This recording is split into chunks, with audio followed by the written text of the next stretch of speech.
Welcome to 50/50 Books, the book review podcast where the books are split in two and figuring out what's going on is always a toss-up. I'm Taylor. And I'm Jonathan. This episode we're reading How to Solve Your Own Murder by Kristen Perrin, up to but not including chapter 24. So we're back in murder mystery land, and we kind of got a bonus here. It's kind of a double murder mystery. Surprisingly, yeah, and also exceedingly complicated, but in a good way. I agree totally. There's definitely, because now we have two rounds of characters we're trying to figure out the murder mystery for. We've got kind of the present group and the past group, and they're also intertwined a bit because we're kind of solving both of them in the present at the same time. So I think it's been interesting, though, yes, complicated. Yes. Also a lot of people to keep track of. A lot of names. I keep forgetting, like, who dated who and, like, what affairs are going on. And not to mention there's all these case files and something with, I don't know what's up with Annie's dad, like, not being in the picture and, like, maybe being referred to. There's just, like, all sorts of, like, does any of this matter? You know, what's going to be brought back together in the end, which is probably a good thing for a mystery book. Mm-hmm. But starting off with that past group, we'll try and keep it exceedingly simple. So obviously we have our, I was going to say main character, but she's not really the main character, but kind of Frances Adams, who is the one writing these past, they're files, they're considered files. They're kind of like journal entries, just like keeping track of everything that was happening and how we're getting a lot of that past information. It is framed around the prophecy that Frances gets, which we can go into a lot of detail when it actually seems to come to fruition, and also the disappearance of one of her friends, Emily Sparrow, which also we can get into detail about. But we kind of set up the before of that and kind of what the group was like. Frances at the time is dating John, and then of course we have Emily. We have Emily's boyfriend, which is Walt Gordon, which we do know in the present because that's the one that's reading Frances's will. So a lot of trust there, I would assume. Yeah. Rose is also there, who apparently has multiple boyfriends and isn't treated very well. But, you know, that's fine. She dates Archie at one point, dates a crane at some point. But, like, that's the trio, is kind of Frances, Emily, and Rose. Like, they were kind of seen as a trio before things kind of fell apart. But it does seem they've been friends for a while. It seems like this is kind of a small town, which means everybody kind of knows everybody and also knows everybody's business. The important bit of the past, though, is probably them sneaking onto the Gravesdown estate at the night because they are teenagers and there's nowhere to go. And so you sneak onto properties and you fuck in the woods. What else is there to do, I suppose? What a way of putting it. I mean, yeah. It's true, yeah. And it seems that I couldn't tell this for sure, but is it that they made a habit of coming there, like, after they were discovered the first time? Or was it all kind of just one time? No, it's been a few times in the journals. Okay, that's just making sure. Yeah, because it was over some dates, I think. Yeah. Yes. Yeah. Of course, Emily and certain people have been going there a lot more than Frances has been going there. Right. But yeah, they've made a habit kind of out of going there. And Rutherford Gravesdown, who sounds like he's 80 but is actually like in his 20s, right. He's kind of chill with it. He's kind of like stay out of the farmhouse, but other than that, like, it's whatever. Letting kids be kids. Yeah, letting kids be kids. Meanwhile, he is a kid, basically. Mm-hmm. Yeah, I think maybe that's part of it, though, honestly, is he's like, he can so easily see himself in them because he is not that far off of them. He's just been forced into more of an adulthood because he has to take care of his nephew. Yeah, his nephew being Saxon, who is kind of a creep, knows everybody's business because he spies on them, which means he is seeing these teenagers fuck in the woods, which does, I think it does irreparable damage. I'm gonna be honest. I'm not sure how much I can trust present day Saxon, because obviously trauma has happened. Yeah, and he also, like, lost his parents and stuff too, right? Like, parents and grandparents. He did, yes. And that's why he's with Rutherford. Mm-hmm. Yeah, I just think there's a lot going on for that kid. But definitely the behavior at 10 is, like, concerning. Mm-hmm, for sure. I'll bring it up now so we can talk about it later. There's, because of the revolver that Emily brings for the Russian roulette idea, Frances, during a sort of argument in the group, ends up shooting the revolver, though not at anyone. but I think this gun is potentially important. The gun and surprisingly the jacket that Emily and then Francis was wearing. I think Francis ends up taking the jacket back. But because that's like part of what they fight over. Yes, for sure. Although obviously it's not really about the jacket. It is something greater. Yeah. So obviously something weird has been going on. Francis has been left out of this group for some reason. Rose goes, I think, once without Francis and then is like, this is weird. Like, why are we excluding somebody so she doesn't do it again? So she seems pretty chill, like an actual good friend. But there is something weird between Emily and Francis. And one of those issues is Emily sleeping with Francis's boyfriend. And it turns out Emily is pregnant. Now, some might say, oh, it is John. Not you, John. The John in the book. It's John and Emily. Like, it's his baby then. But yeah, it might not be. Yeah, Francis has interesting conversations with Rutherford. And Ford kind of puts the moves on Francis, I guess. He talks about chess. He's one of those guys. But we find out he had a similar conversation with Emily, which kind of, I mean, Emily doesn't hint this. She kind of outright is very smug about it, but something might have happened between Emily and Ford. And Emily is very, she is pushing very hard to be Lady Gravestown. Would she be a lady? I don't know. Lady of the house, she's trying for it because that would make her entire life. And it'd sure shut her fucking mom up, to be honest. Yeah, exactly. So is the baby John's or is it Ford's? We don't know. Of course, Ford is denying any kind of relation. I did not have sexual relations with that woman, but we don't know for sure. I just think because of how smug Emily was about it, I want to be suspicious that anything actually really happened there. So you think she's making it up? Yeah, I almost feel like she was making it up, but that's difficult because you're right, it is so tied into this like the pressure from her mom, and I think she's kind of made it her goal to be successful and in a relationship kind of way, which I think is maybe why this whole Francis stuff is happening to begin with. Is maybe she just sees Francis as more successful for some reason.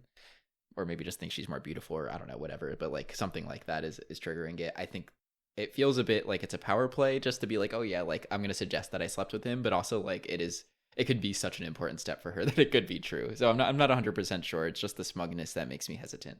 I think that does make sense. I think we left off at a weird point at the end of this, after this whole gunshot fight. And the men have kind of disappeared. Rose has stayed behind in the Gravestown house. So it's Ford, Francis, and Emily. Ford is giving them a ride home. And it's clear that Emily is pregnant at this point. There's just a strange energy with the three of them. And there's also the fact that based on what we know from Detective Crane, this was not public knowledge that Emily was pregnant. He seemed surprised by this when Annie brought it up. So I think the fact that she never got, Emily never got to announce to the town she was pregnant. So Ford must have believed it enough or worried about it enough that I think he had something to do with her disappearing. Not necessarily that he killed her, but that she was pushed away somewhere else. So it makes me think that maybe it is, in fact, a Gravestown. That's a good point. There was something, and I wish I could remember the specific thing. There was something pretty early on in their interactions that I want to say it was in the first interaction that Rutherford said that was gave me bad vibes. Where I was like, is he going to have something to do with disappearing Emily? So I think it's feasible, just character-wise, that he'd do something like that. I also think the chess is interesting because to me, when someone plays chess in a book like this, it means they're manipulators. I see. So it would make sense for him to be like, oh, I can move around what I need to move around to make this sort of thing happen. Yeah, because he emphasizes having a plan. If you don't have a plan in chess, you're going to lose, which plays into the manipulation factor of things. There is also, I don't know if this is exactly what you're thinking of, but Emily has apparently heard a rumor, she might just be making up, that Ford killed his first wife, Olivia. Oh, right. I don't think she was actually announced dead, but I think there's rumors, or Emily at least believes, that Ford might have killed her and then disappeared her. I think other rumors are that Olivia found somebody else and ran away with that other person, which is possible, because in Francis's filings, which we will talk about more, Olivia does exist in those files, and she's under infidelity. So it's possible Ford did something to her, and then what did Ford tell Francis, right? Because that's an important kind of bias on all of these files, is Francis doesn't actually know. This is what she's assuming about a situation. She never met Olivia. How would she know what Olivia did? She'd probably believe what maybe Saxon or what Ford told her. So I don't know. Ford is he's dead at this point. We will never speak to him unless ghosts show up in this book, which is always a possibility. I almost thought something mystical was going to happen in this book. For sure, because we get a fortune, right? And it's seemingly coming true. Of course, it could be feeding into itself. But yeah, Ford is suspect, I think, in a lot of things. That's fair. I wonder if there could be some other angle, though I don't know with who, where like he is the one who disappeared Emily, but isn't the one who fathered the child. Like he was just invested for some like socio-political reason, where he's being more used for his services, if you will, if he has disappeared someone before. I'm trying to find a version of it where he's not actually fathering that child to justify my thought that he didn't actually do something with Emily. I mean, it's entirely possible that it's a lie, but her saying it is enough to cause like a stain upon that family. That's true too. I mean, if the town is whispering about that for the Gravesdown, like that could still be a negative on their family. So it's possible it's not his kid, but he can't disprove that really. I guess there's DNA tests, but like it might just be easier to move Emily somewhere else so that she can't talk about it. Because if she talks about it like even once, it's kind of caused an issue at that point. Yeah.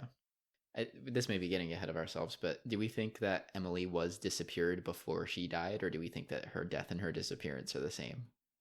We don't really know when she disappeared relative to the pregnancy, do we? No. Because we can't tell if it was like she had the baby and then immediately disappeared, or she disappeared and then a baby appeared, you know? Yeah, I think it was the latter of what you're saying, because she didn't talk about it in the town. Like nobody knew she was pregnant. I think it would be difficult to get to month 9 without knowing. Right. Her mom probably would have killed her if Emily came home and was like pregnant. Like her mom would not allow that. So I think she was disappeared before the pregnancy was followed through. I'm thinking she might be disappeared this night we left off on, them in the car together. There's something very strange about them all together right there. That's a good point. Which of course brings into question how much Francis knows, but we can talk about it. Yeah, because that brings up too, like, what if Emily wanted to be disappeared? Jumping the gun a little bit, I have an idea that maybe it was agreed Emily could live in Chelsea House, for example, and be cared for there, have the baby there. Like the same way Laura is sent money, like that seems a common practice, right? Giving them their allowance. So if Emily was allowed to have the baby there, get an allowance, and just stay out of the way, she might have accepted it because there was nothing else she could do. But then, of course, if the child is a Gravesdown, there's inheritance that's like suddenly very complicated. So it's possible she was killed and then put in a trunk in that house. Like, and that's where that all happened. It would be a good parallel with like Laura getting that money too. Right. With the potential implication that she might be that kid. Yeah, at the very least, like, Emily is Laura's mom. Like, we know this. I think Annie also knows this by the end of this book because she's the one that figures out when Peter and Tansy got the baby, which is very strange wording. Yeah. We were like just leaving off at that point. Yeah, so that for sure is like confirmed. So Laura and Annie are both sparrows as well, which I think is also important to keep in mind, possibly considering the prophecy. Point. I didn't even like connect that. Yeah, because I have been looking for like the hidden sparrow or for the hidden bird for this whole time, and that's a good point. Okay. Yeah. Do we want to move ahead to the present? Yeah, we jumped a lot. We kind of are at the present at this point, but we'll rein it back a little bit, kind of set things up. Right. So we get Annie, who's like maybe you can clear this up for me too. Is she moving back home at the beginning of this book? Oh God, I don't know. She's at the very least helping her mom clean the basement. Okay. because it was kind of implied, like, I don't know, something was going on where I was like, oh yeah, is she here because her friend Jenny is around and it's like, oh, like I don't want to go in here without you. But yeah, there's a whole thing that it brought me into question of like, is she just here to help or is she here to move back in after a rough go? Anyway, Annie is raised by Laura. Her mom, presumably they're the niece and great niece of Francis. They grow up in a house that Francis owns. Annie is a writer, has been trying to make it on the murder mysteries, actually, which I have some thoughts about. And yeah, they mentioned, even though they're getting this kind of allowance, her mom is, Laura is an artist and has been in kind of a rough patch for a while, so they're not living large or anything like that. There's the idea of Laura, like, not wanting to accept the allowance she's being given. I don't know if she actually does ever use it, even if she's being sent it, because of, like, pride and stuff like that. Yeah. It does seem like there's, like, a light beef between Laura and Francis that we don't get much of, and I'm so excited to hear more about that, because it's implied that Annie has been holding off on saying too much to Laura, and they're going to have, like, a big conversation later on, which honestly makes me suspect Laura. Yeah, it's weird, because Laura was originally the one in the will. She was... This idea of her being the right daughter in the prophecy was always kind of put on Laura. I think that's kind of where that tension comes up. Probably because Frances knows Emily is her mom and she doesn't like Laura for that reason. And then also because Laura will play some part in her death, probably. That's not necessarily a good thing, but yeah, it's just a lot to put on Laura, and that's probably been exceedingly annoying, especially when all of your boyfriends have been investigated, as hers have been, is probably also exceedingly annoying. For sure. So yeah, I can understand, definitely. I don't know if I think Laura killed her. I don't think that because the timeline is a little strange. Yeah, that's true. But yeah, I could see why she might. Honestly, it's been the one I've been thinking of the most so far, because in part because of this, they haven't had a conversation yet. So like just trying to use the plot to determine who it was. Like I can see if the book ends with sort of a villain monologue, that would potentially be Laura during that conversation. I don't know what sort of stewing Laura might have done if she knows that Emily was her mom but wasn't raised by her. Like maybe she blames Frances for that, and then that comes around at that comes to some boiling point at some point. Yeah. There is also the matter of Annie's father, which Laura still seems to care about enough to get his file. But yeah, we haven't met him yet. I don't know if we will. And there's also, how did Frances play into that relationship? Like, we don't know the impact she had with that. So, I don't know. The fact that it was mentioned means it's probably important in some regard. But... yeah, Frances was just in everybody's fucking business. Clearly, yeah. Yeah. She seems kind of like unassuming from Annie's point of view because Annie never got to speak to her. But I think it is important to keep in mind that, like, to everybody else, she was kind of a menace. Like, Detective Crane had to file, like, a restraining order, basically. Like, a cease and desist. He was like, you need to stop. My father is just gay. He is not a cheater. Like, calm down. Right, yeah. Crazy. Yeah, especially keeping files on the whole town. Like, imagine if someone was doing that in our town. It'd be weird, right? Like, it's a lot. So the secrets they would find. Crazy. Oh my god. So, for reasons we don't know yet, I mean, we know, but Annie doesn't know it at the time, she gets put in Frances' will, Laura gets taken out. So, Annie then has to go to Castle Knoll, which is where everything happens.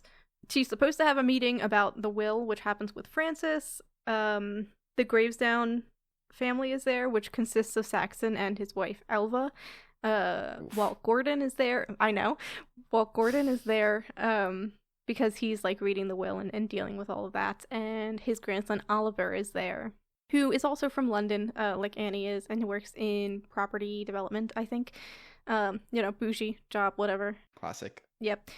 But they never really get to have this meeting because... well, it gets moved, for one thing. It's supposed to happen, I think, at Gordon's place, and then car troubles, which is interesting. I didn't think about this, but car troubles, placing Frances back at home, is very interesting. We should think about that more, I think. So maybe someone tampered with something, so that way she would end up back home. Well, I mean, I almost definitely, because otherwise, shady, or unless they were waiting for her to come home after the meeting, but I doubt it. I think the point was to not let her have the meeting. Right. I would agree with that. Which honestly also kind of excuses, at least in my head, it kind of is, it kind of excuses the three competitors. So, like, who would want the meeting to be stopped? Presumably not the people who are about to, like, learn of their relation to Francis's will, right? I see. So that's why I think other than the timeline, I think even from a planning aspect, like, I don't think they would have done that. At least not if they knew that the meeting was coming. I guess there's a chance that they didn't know the meeting was coming and they already set something in motion. But I doubt it. I have an idea of why it might still be Saxon, but it's very almost meta. So okay, we'll just talk about all of that at once. Yeah. But yeah, that's like presuming anything was done with the cart, because I think her timeline of the morning is interesting. I think she's in town that morning to go to the doctor's. And then she drives home, has a meeting with Oliver, and then is supposed to drive back to town, or he starts to drive back, and that's when car trouble happens. I think that's what's happening here. It's a very weird morning, but I guess if she had that meeting with Oliver before the meeting, it would make sense why she would go back home. Of course, we don't know what that meeting was, or if it was even real. It's what Oliver tells, or it's either Oliver or Archie that tells us that happens. But yeah, that's a strange occurrence. It does place him there, which is very interesting. Mm-hmm. But of course, I don't think he did it. But regardless, she ends up at home and they're moving the meeting there as well, which makes sense. It's perfectly fine. Of course, when everybody ends up there, Frances is dead. At her desk, she's fallen over. She has punctures in her hands. She seems to be, or have been holding roses. White roses, I think they are in particular. There's a ugly bouquet on her desk that she seemed to have been fiddling with. And yeah, she's dead. It doesn't seem like she was killed in that moment, of course. So Elva, brilliant Elva, calls the paramedics, but not the police for some reason. I didn't even think that was an option, honestly. I did not think so either. And honestly, I don't think it was. Because yeah, when the paramedics get there, they're like, yeah, we called the police because that's procedure. And I'm like, thank you, it's procedure. Right. So I'm wondering what Elva told them on the phone, because if there was a dead body, they probably would have just sent police over regardless. Yeah, I guess she probably, because she did kind of have a change of tune of like, oh, she's been murdered, to like, oh, like something's happened. So I think, right. Yeah, she probably did just say like someone is having a medical emergency. Yeah. To be fair, I think she's being set up as very suspicious between this call and like Walt needing to keep an eye on her apparently, and she's very hostile. I think she's just rich and snobby. I don't think she did it either. I think she just wants control over the situation, right? I think she didn't necessarily do it, but she's like, oh, like this has to go like the way I want it to go in order for us to get the benefits we want. Like she was the one most invested really in the will before they knew this happened.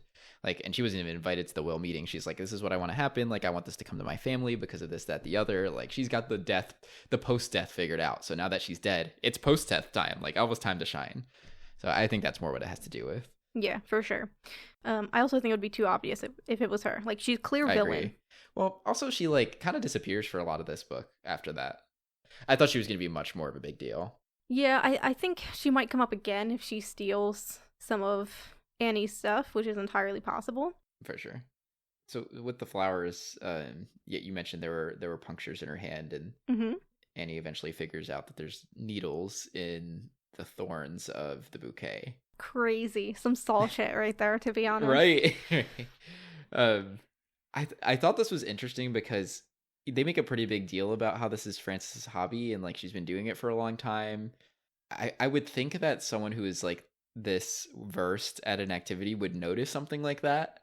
And so I'm having a hard time believing that she didn't know the needles were there, and kind of an assumption that she received these flowers kind of with unknowingness behind it.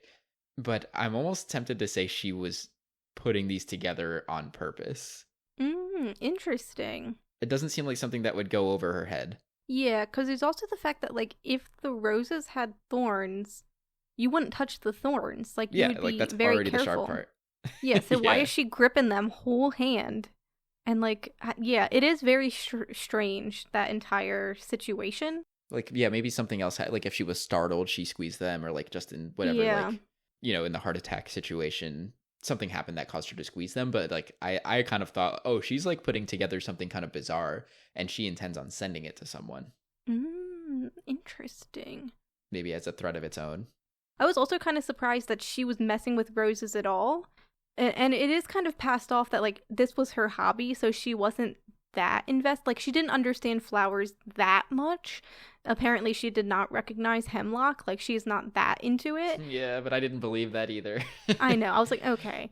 But the fact that, like, I don't know. I think of roses, and even before I looked it up, I was like, I feel like there's a connection between roses and queens. Totally. Queen's important in the prophecy, which we will talk. I keep calling it a prophecy. It's just a fortune. It's kind of a prophecy, though. Yeah, in the fortune, queens are kind of mentioned. So the fact that she's touching roses at all feels very strange to me, because roses are considered like the king or queen of the flowers type of situation. Very symbolic, but that's what I thought this was alluding to. Yeah, there's a couple reasons that might be okay, though, right? Like, she might have already decided that the queen thing had happened in the past. Which I think is what is the case, yeah. Yeah, so she doesn't care, or she's like, she's ready to go. Like, she thinks that her death is imminent anyway. And so, like, what does it matter if she just checks off that queen box again? Because, like, maybe my thought is if she is making this as kind of a threat, or, like, was I don't know, yeah, like concocting this for a particular reason, that it was to send to whoever's about to kill her. Or someone who's going to uncover information about her, one or the other, but that might be the same. Yeah, it's just hard because, like, she seems so paranoid. Like, there is the fact that she's checking off parts of this prophecy, right? And the queen, holding the queen in the palm of your hand, she thinks she's done that already in the past. So it would make sense she wouldn't worry about it anymore. But then, like, I don't know, her knowing Emily has betrayed her as the bird, but then bothering the Crane family at the same time because they might be the bird in the prophecy. Like, there's parts of it where it's like, are you sure you did the thing? And I feel like the flowers could have, like, the flowers still might be part of it. The only issue is really, like, after you hold the queen, it's supposed to be a slow demise. I don't know if she died slowly, because what really killed her was, like, an iron overdose. She was injected with way too much iron, enough to dose a horse is what it's described as. Yeah, this whole iron thing is very bizarre. Like, who would kill someone that way, right?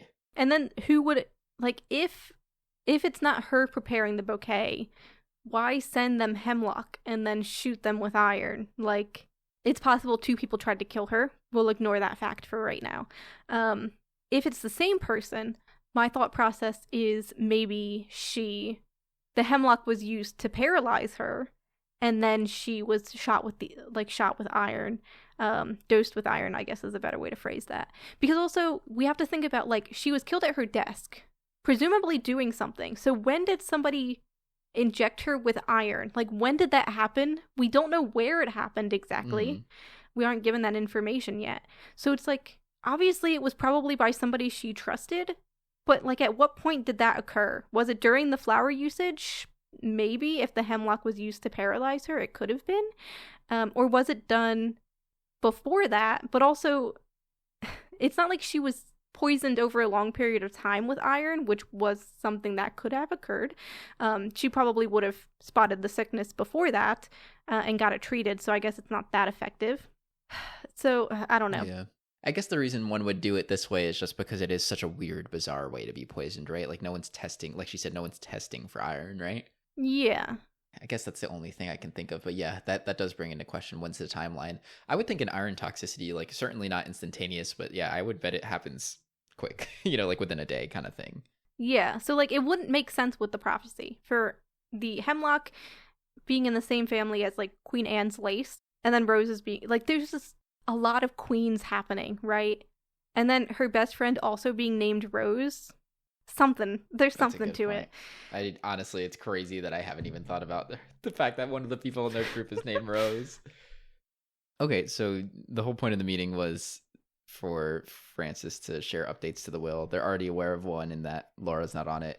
And Annie, whose name I totally remembered, is along with we find out Saxon and Oliver, they have been sort of tasked with uncovering the reason for Francis' death. Which I wonder if that was like what Frances was going to tell them when she showed up or not, because she died in that time period. But they've been tasked with figuring out who killed her, and they have to both figure it out in a week and beat the police department to it, or she's going to hand her land over to the government and they can do what they will with it. It's not just to the government. It's if Saxon and Annie fail or Crane wins, it goes to Oliver and his company. Oh, yeah. Yes, where it could be turned into a mall forever. Yeah. So yeah, Oliver is seeking failure in this endeavor, basically. Or that Crane wins, and then obviously Annie and Saxon are trying to figure it out. Yes, so that kind of kicks it off. What's fun is that Annie is kind of already started before this even happens, because they don't get the chance to say this super fast, given that Frances dies, and she's already kind of off the bat like, what's going on? I want to investigate.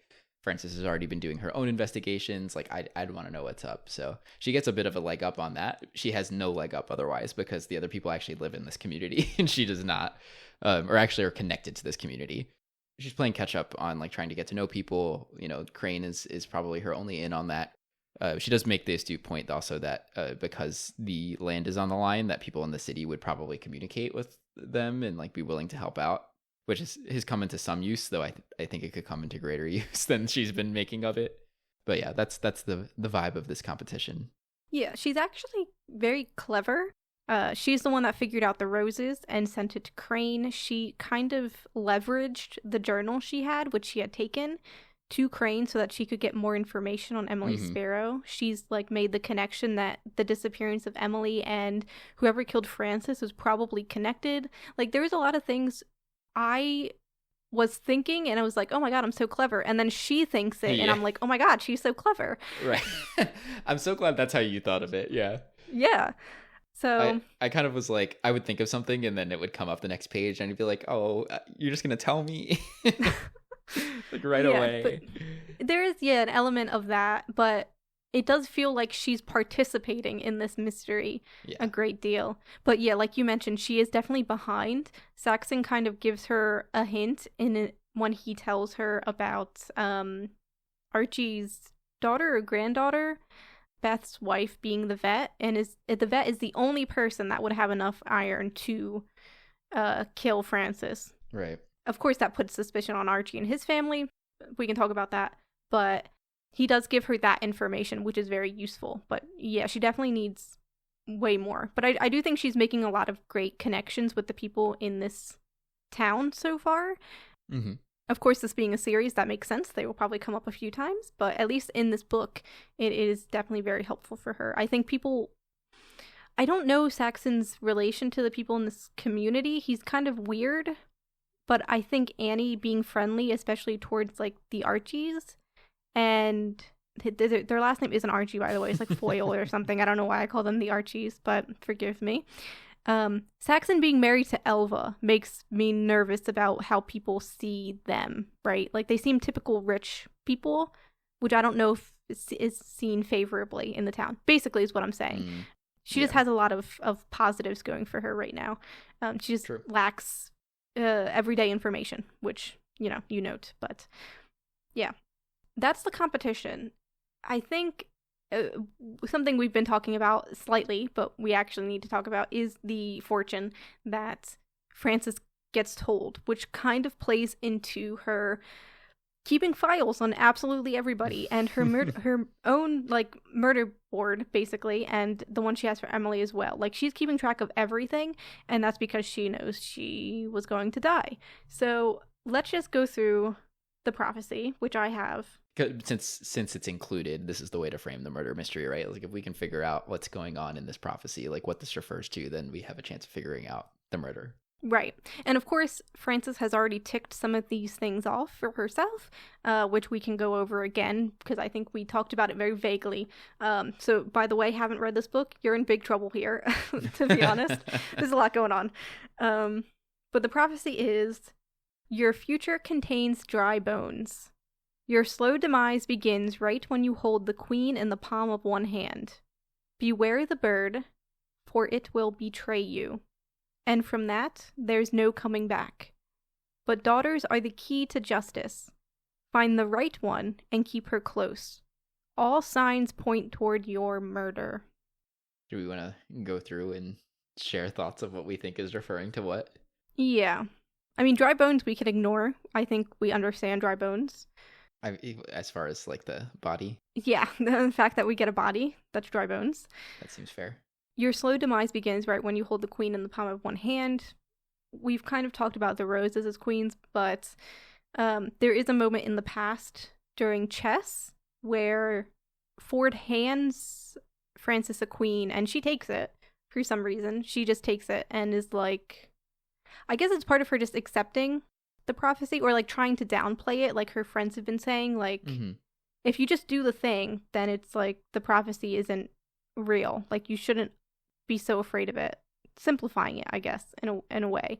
So she does hold it then, and you could kind of see her involvement with Gravesdown being the beginning of her demise. That would make sense. Yeah, I do think it's fair to of her to point that out as the thing that started it, because it kind of does go downhill from there. Yeah, and there is a factor, I think, of that line of kind of feeding into your own prophecy, like kind of Oedipus, right? Like you try to avoid the thing, but it's going to happen anyway. Just like self-fulfilling prophecy type of situation. Mm-hmm.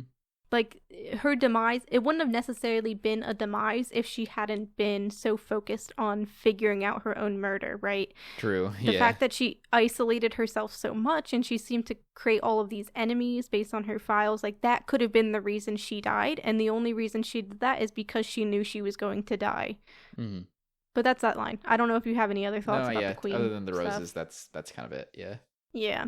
Next is Beware the Bird. Of course, Frances immediately is suspect of her best friend, Emily Sparrow, which seems to be accurate.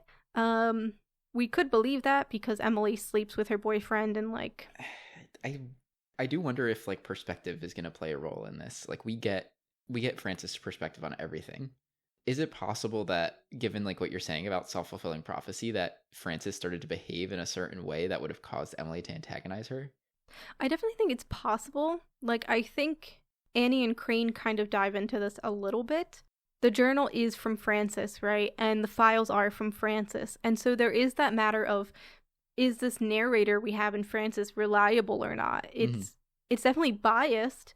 And so these facts of the past and how Emily was acting, it's hard to know if Frances was as perfect as she seemed, because she seems pretty unassuming and like she's not doing anything to cause this tension, right? But we don't really know.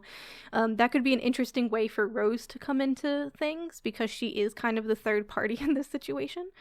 So yeah, I don't know. I guess we'll see on that one. I think I've a lot of my thoughts around the prophecy I may be overthinking it, but are like, what if just like what is the other angle, right? Like what is the version of this that isn't painting Frances as a victim first, you know? And like what don't we know about their relationship, you know? I think there's a lot we're getting a lot of information. I don't want it to be the crutch. Like there could be stuff we don't know. And to be fair, like Sparrow is such a pointed, like that's a bird, right? Yeah, Crane, same way. It's easy, right? So yeah, right. It makes me hesitant to think they really did anything or that they're necessarily involved in this in particular. It's also that Emily got all three of them bird necklaces, right? Like her, Frances, and Rose all had bird necklaces. So Beware the Bird, that could be about Frances herself, like if she does something to herself, or if you're saying like the prophecy is actually pointed towards somebody else, did she betray somebody as the bird who was holding that necklace? That's definitely a thought I had, like with Emily's. Like I think the most extreme version of this is, what if it wasn't even Frances's prophecy to begin with? What if it was Emily's? Yeah, and she took it, which kind of plays into the note, right? Like the threat. Even the idea that like Emily is copying her. Yeah. Like perspective wise, who knows, you know? Like, I mean, this is obviously like we're really not believing Frances at this point in time if we do this, but if we say that this is the case, but it could be like that. Yeah. Like Frances took this as hers, but it was really Emily's, and Emily is like being betrayed by Frances in some way, especially with like the whole Laura situation. I don't know. And like seems to have been murdered herself. So yeah, the only reason I'm hesitant to that is because Rose, like, as somebody who was there, Rose seems to, like, believe that Frances was right in the fact that she was going to get murdered, right? That her fortune was right. So unless Rose was gaslit, like, which could be possible. Yeah, that's fair. She could have been gaslit, but, like, it does seem like it's about Frances. But, yeah, I think Sparrow is too on the nose. And then, of course, there is the possibility it does mean Laura. Yeah, yeah. I also think the Queen and the bird are the two that Frances ticks off in her investigation room, if I'm remembering correctly. That makes sense. She seems pretty sure those have happened, or at least she seems confident enough in them because she still bothers the Crane family too much. But I guess she could have ticked that off later after figuring out Crane was gay and that he wasn't a threat. Mm-hmm. Maybe she was like, it actually was Sparrow. Let me just settle this right now. I'm being silly here. So that could have been a possibility. I have a question about the prophecy, since I only listened to it. Is it one sentence, the beware the bird and the and from there that there's no coming back, or is that 2 sentences? It's 2 sentences. Yeah, because I'm having a hard time understanding if I should be gathering meaning from the no coming back one, but I haven't yet. I mean, the no coming back, it could just be into that, like, self-fulfilling part. Like, as soon as the bird betrays you, that's when things start to fall apart. And that'll set you on the path that will result in your murder. Okay, that's a good point. Type of situation. Yeah. And then, yeah, after not coming back, there's the daughters are the key to justice, find the right one and keep her close. I think that one is also ticked off, but it looks freshly ticked off, if I'm remembering correctly. Yeah, Annie assumes it's her. Yeah, Laura was kind of raised thinking it was her, and then now Annie thinks it is her. It's kind of put together that, like, the future contains dry bones and daughters are the key to justice. Those lines seem to link up from the fact that Annie will send a skeleton, seemingly, in the post, casual, and it'll end up with Frances. So it's an interesting one because its daughters are the keys to justice, right? There's not. Like, does it imply more than one daughter before saying find the right one? Oh, that is interesting. But daughters are the key to justice. Find the right one and keep her close. So yeah, there is something about finding the right one. Like selection, yeah. But it could be multiple daughters that are the key to justice. I guess that could fit if, like, Jenny technically isn't in the family, but she is a daughter, right? And it is Laura's house she's staying at. So, there is a gathering of daughters happening there. Yeah, this one's interesting because then it's just like, okay, like, daughters is that's a very flexible term at that point. Like, I'm tempted to still think Laura is it. Okay, maybe this is because I think Laura might have done it. Like, that Laura is the one that it's referring to when it says find the right one. I don't know. Mm-hmm. Keys to justice. Like, maybe I'm still thinking of it from the Emily perspective of, like, Emily's justice requires Laura, you know?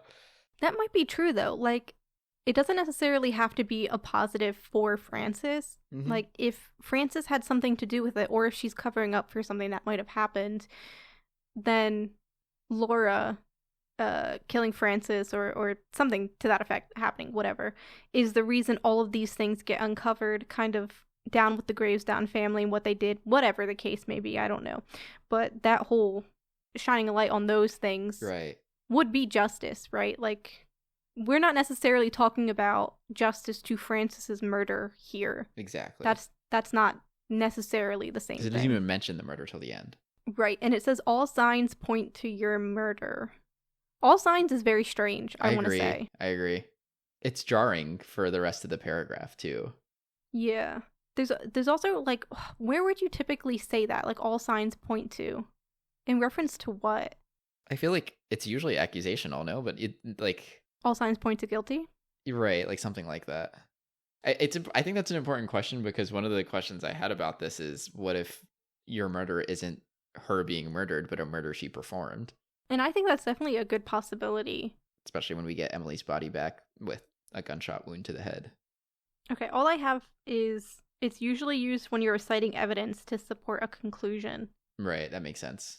So if we look at the future lines as points of evidence, like the dry bones, the queen in hand, the bird, then those are like the points of evidence that would then point to your murder. That makes me even think more that it's like a Frances murdered Emily situation, honestly. Yeah, I could see that, because it's Emily's bones, presumably Emily's bones. It's when Frances gets close with Ford, who might be the one who did it. So there are just, like, a lot of things in this, to your point, basically, that could just be referring to Emily. Not necessarily that it's about her, but it's about Frances doing something to Emily. Right. Even if kind of unknowingly, because there's a possibility she knew she was kind of disappeared, or she suspected Ford might have lied to her, but the death part might have been an unknown. But I think it's something Frances wanted to know about at the very least. So in that room with the Frances board and the Emily board are the filing cabinets we've mentioned a few times, which have files on basically everybody, seemingly whether they live in the town or not. If they were around, they got a file. And they're filed by, like, the thing they did. Yeah, weird alphabetical system. Yeah, for sure. Saxon and Elva are already looking through it, but Annie could probably benefit a lot from looking through it, understanding the bias in place, but at least she'll understand the people that live here and kind of what was going on, which is kind of helpful for motivations, right? We haven't seen everybody's file yet, and we don't even know if everybody has a file yet, but Saxon, for example, we can talk about motivations for him. He is part of this game, seemingly trying to solve the murder. Annie and Crane kind of discuss that he might have done it, and then would frame somebody else so that he could win the game, which is a possibility. They kind of laugh about it, but I don't know. I think there's something to it. He's kind of a shady character, right? I mean, we get the whole spying thing we talked about earlier. I think we don't know him, really. And even if we thought we knew him, we couldn't assume we knew him because of his sort of spyish tendencies. Right. He also gives an alibi of being on the ferry and then is not on the ferry. Right. So it's like, where was he at the time of the murder? We don't know yet. I think there's also a kind of whimsy to his character, which is very strange to say, but the idea of this will kind of being a game, he seems impressed by it and he seems willing to participate. So I'm wondering if Frances had some kind of other plan with her murder, like if she was using it for something, which I have an idea about, then maybe Saxon helped her with it in that he killed her so that the actual investigation important, which is what happened to Emily Sparrow, is something that could be investigated here. Oh, that's interesting. Yeah, so I think that would be the only reason he would kill her, is if to help her with some kind of game or plan she had. There's just something really important about the Gravestown family and like Frances and having a plan. Like that seems very important. I kind of do wonder what the relationship between them ended up being, Frances and Saxon, because Saxon really does expose what happens, like with the cheating and stuff, and so he's like kind of a shady kid, but like maybe because of that she gains trust in him. Like maybe they actually have a positive relationship. I think they do, as much as Frances was able to like trust anybody. Yeah. But yeah, that's my idea of his character. I don't think he actually has much motivation other than helping her with something. I don't know if you feel differently. No, I really do. I think he's suspicious in that we don't know what he's up to, but I honestly don't actually think he was involved at all. So we also have Oliver, who seemed like he was going to be the love interest, which would have been awful. So. Yeah. To be fair, this is a series. He might still be. I did like the banter early on because she was just kind of it wasn't even banter. She was just kind of shutting him down. Part of that was fun until she talked about his virginity, and then I was like, what are you doing here? I agree with that. But yeah, they have some moments. It seems like he could be redeemed in a sort of way. But him killing Frances, he is in the place at the supposed right time, because he had that weird secret meeting. But I don't, like, his benefit is obviously he could then sell the estate. Right. He might actually get it.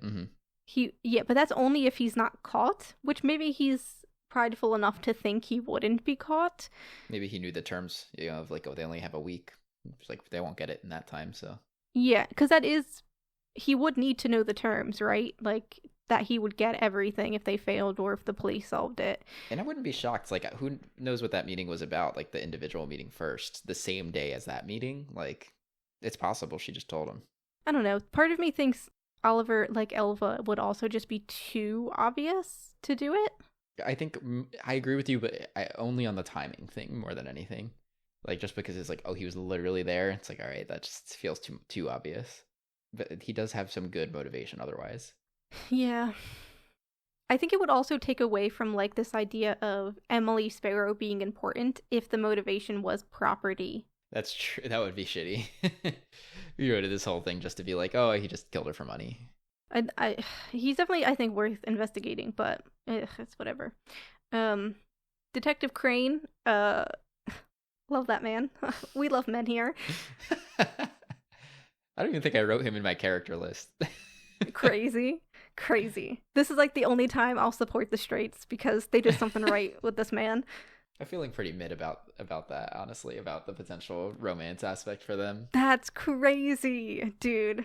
They just had, like, when they were talking about the journal and, like, exchanging it and, like, I don't know, that kind of banter was just really good. The back and forth. I could also, see that developing over time within the series of them kind of, like, fighting, not fighting, but, like, bantering over cases that they're working on.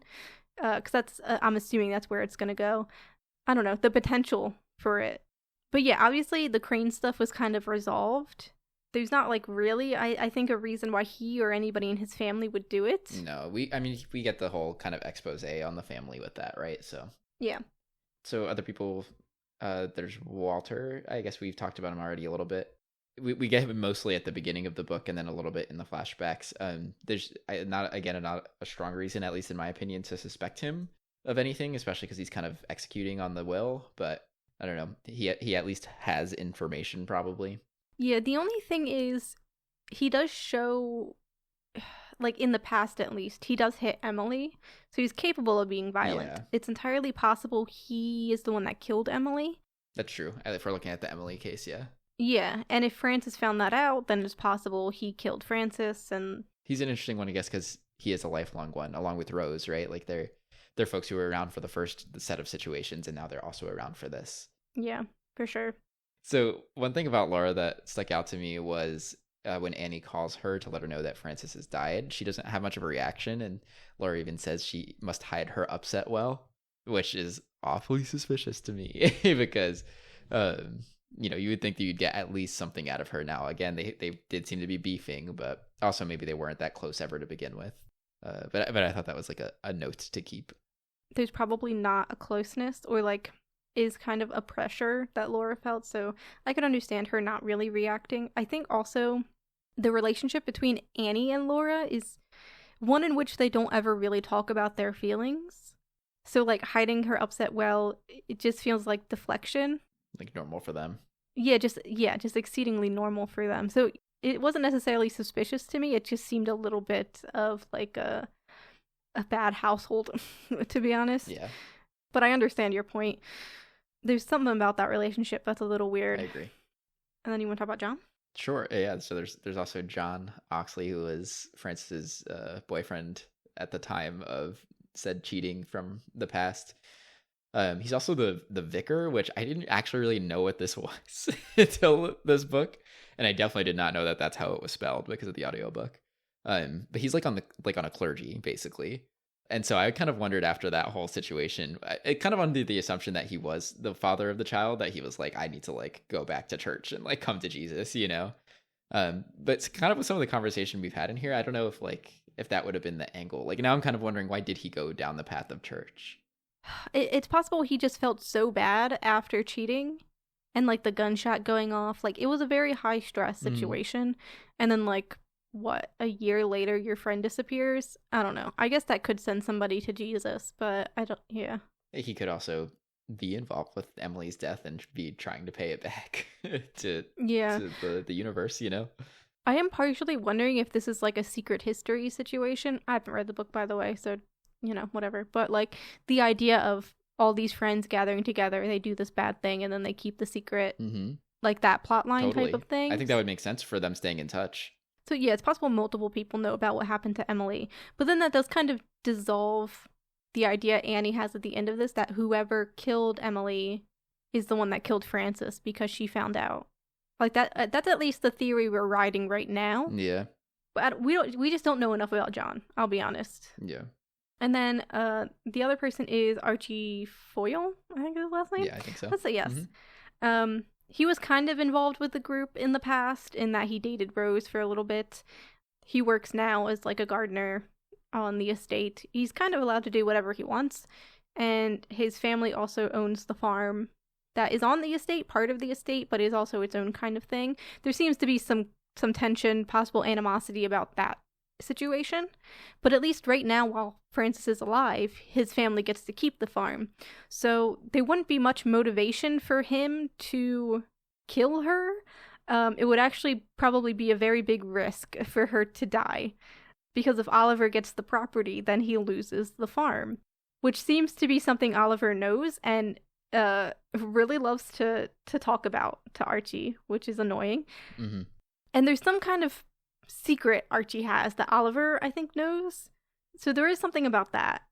But I think he is also the one helping Annie along.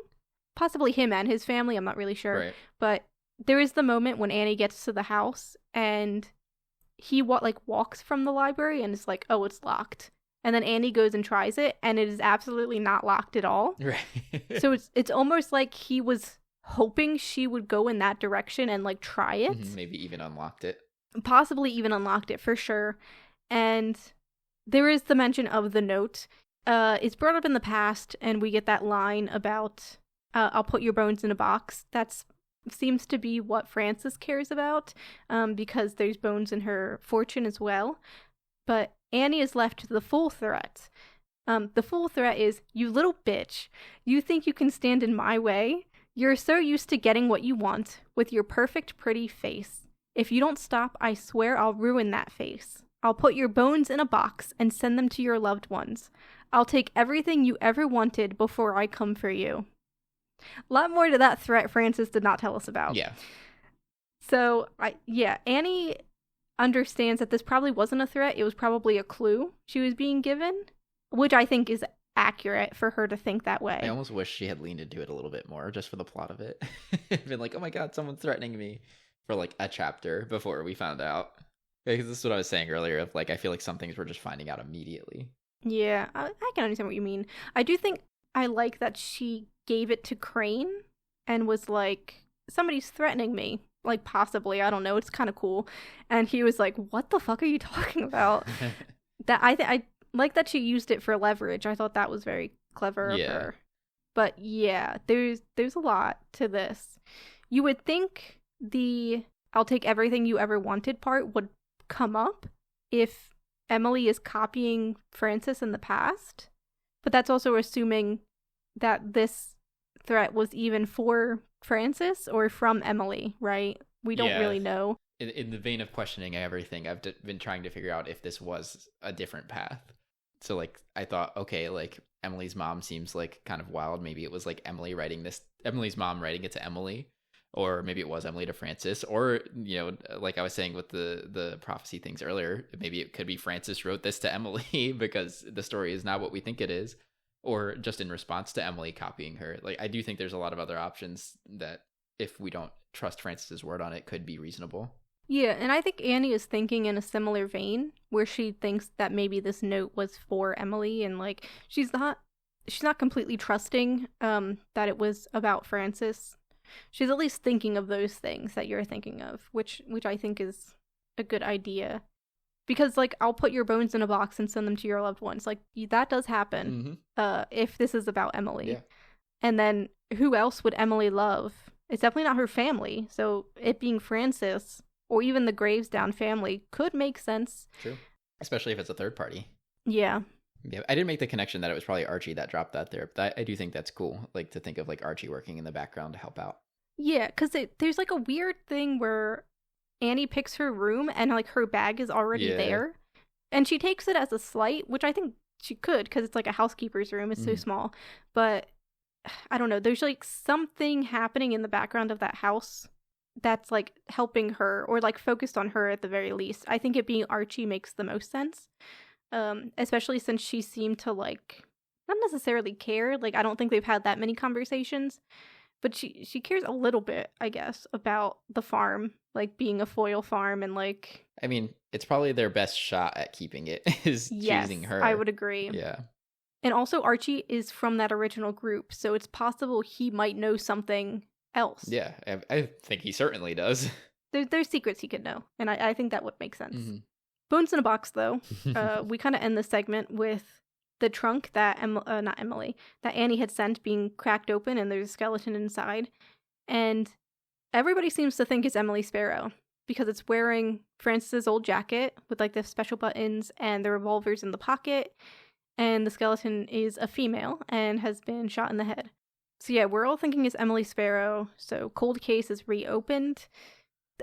There's the possibility this isn't Emily, though. Yeah, and they keep mentioning it in there. I was like, oh, we should really like say the alleged body, basically, is what they're saying. I don't know. Who else? Like, it can't possibly be someone else, right? I don't, like, it's weird. Okay, let's just get into theories. I have an idea. Go ahead. For this situation, I do think it's probably going to end up being Emily Sparrow. I think that's the simplest answer. It opens up the cold case. Everything is solved. I do wonder if maybe it is possibly Olivia. And if the body was posed in the jacket with the gun as kind of like a... Like a threat? Kind of like, yeah, like a threat to Francis as like a... Do you remember that night? Like, do you remember when you basically ruined my life, right? This is all on the idea that Emily's not actually dead, I think is what this theory is that sent the body, posed it as like what she and Francis looked like that night, especially if Emily was disappeared by Ford and Francis to go have this baby in secret. Like, maybe this is her revenge for it, right? Oh, shit. Honestly, if Emily were still alive in the story, I would love to see that ending. Like, the reckoning. Yeah, there's some like complications, I feel like why didn't she do anything sooner? Yeah, yeah. Right, like what if Emily secretly was the one who killed Francis? Ooh. That's nuts. Yeah. I mean, it would be the bird betraying you, so... I'm not sure I think this is it, but I do like it a lot. Yeah, the only like issue is like, where has she been this whole time? Right. Ford has been dead for years, seemingly, so like... If she was upset about her baby being given away, or that, like, her life had been ruined in some way, like, where has that time gone? Like, what's happened so far? Mm-hmm. Yeah. I do think there is something about Olivia that is quite important, though. But I think that plays more into, like, the main idea in which Ford did something to Olivia, and then probably also did something to Emily. It'd be crazy of her to be able to get Olivia's body. I mean, yeah. It would be pretty crazy, to be honest. But, you know, that's my fun theory, I guess, is the way to put it. So actual theories, I have a few. Do you have one or more than one? I think I haven't really formalized things outside of the things I've mentioned. I'll mention one, though, that is relevant to Emily's body while we're leaving that and going for theories, which is I briefly thought if this is Emily's body, because of the gunshot wound to the head. Not that we haven't had enough of this in books, but I thought maybe she killed herself. Mm-hmm. And especially like seeing that aspect of her relationship with her mom and the pressure she had, and finding out that, you know, she does not end up with Ford, that maybe like it did reach a certain point where Emily decided that this wasn't for her anymore. So I thought that maybe that had something to do with the disappearing. Now, of course, the baby timeline matters a lot for that. Yeah, I think timeline wise, it would be weird. And I don't know if like... I don't know, she seems so vindictive. I don't know if she would kill herself. I feel like she would make it everybody else's problem. So the fact that she's been, like, hidden for so long is kind of strange. Yeah, good point. But, I mean, it is a possibility. Yeah, other than that, I'm just gonna, like, ride on my theory that Laura's the one who killed Francis. I'm not sure it's the most likely one, but I do think it's one of the more interesting ones that I could think of. And then, yeah, I don't really know, like, for the Emily, as far as concrete answers to what I think happened to Emily, that one's a lot harder to say. Like, I think it makes sense that Rutherford disappeared her and that it was his kid. I think that's the most likely one of the ones we've said.